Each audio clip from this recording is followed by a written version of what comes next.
Et pendant ce temps, à Québec, la possibilité qu'un oléoduc soit construit un jour est toujours bien présente. En fait, le premier ministre François Legault n'a pas écarté cette possibilité lors d'une entrevue hier, mais il va falloir que le Québec puisse en tirer profit. Le reportage de Jean-François Poudrier. Alors qu'un possible oléoduc soulève les passions à la Chambre des communes, le premier ministre François Legault lui a répété hier qu'il était ouvert à l'idée d'avoir un tel projet au Québec, à condition que cela profite à la province. Le premier ministre a tenu ses propos lors d'une entrevue avec Radio-Canada.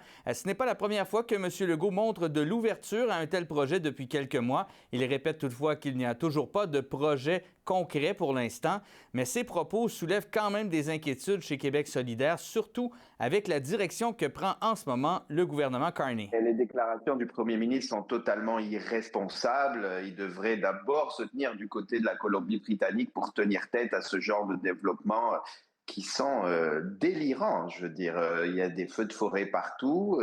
On n'a même plus d'eau au Québec pour pouvoir arroser les champs. Je suis consterné.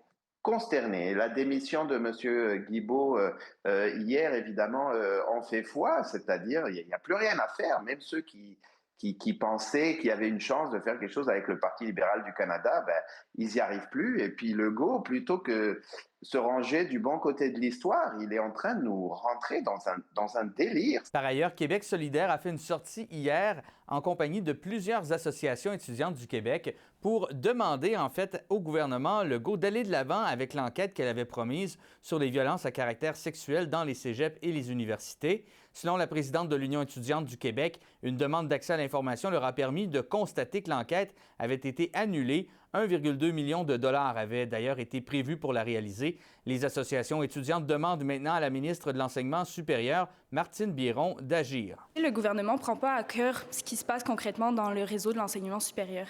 La communauté étudiante s'était fait promettre d'avoir des données, de voir s'il y avait des problèmes encore actuels, si les mesures mises en place sont assez efficaces. Là, le fait de ne pas avoir d'enquête nationale, on navigue en zone floue. On ne sait pas qu'est-ce qui est bon, qu'est-ce qui fonctionne, qu'est-ce qui ne fonctionne pas. Rares sont les actions qui peuvent être faites contre la violence qui sont aussi pas chères que celle-là.